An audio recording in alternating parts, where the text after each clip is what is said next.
Hi everyone. Today we're looking at more microscale chemistry. In this case, a simple set of experiments to look at precipitate formation and at diffusion. First of all, we make a small puddle of water.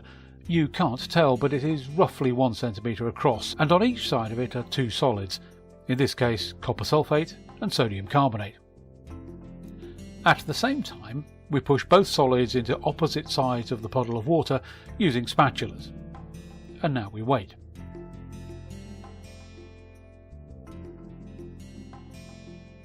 The ions involved, copper, sodium, carbonate and sulfate, all dissolve in the water and spread out towards the other side where the concentration is lower, a process known as diffusion.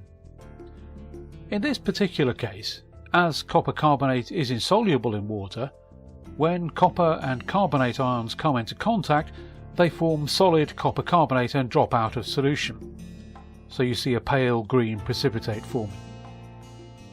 Different ions diffuse at different speeds, and so for different combinations it will take a greater or lesser time. This is one of the slower ones. But you should now be able to see a faint precipitate starting to appear. You'll notice that it isn't in the middle, and this tells you that in this particular case the copper ions diffuse faster than the carbonate ions.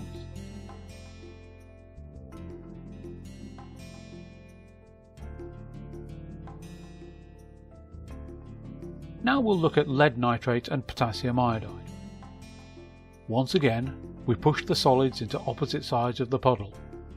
This time though the process is much faster, and you very soon see the brilliant yellow of lead iodide. If you look carefully, you'll see sparkles from the small lead iodide crystals.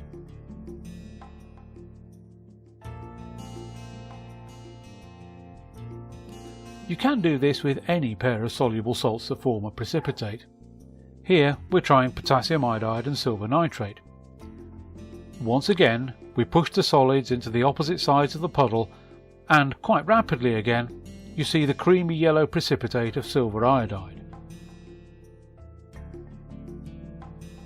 And finally, we'll have a look at potassium ferrocyanide and copper sulfate. Once again, we push the solids into the puddle and wait. It takes a little longer this time, but quite soon we see a red-brown line where insoluble copper ferrocyanide is produced.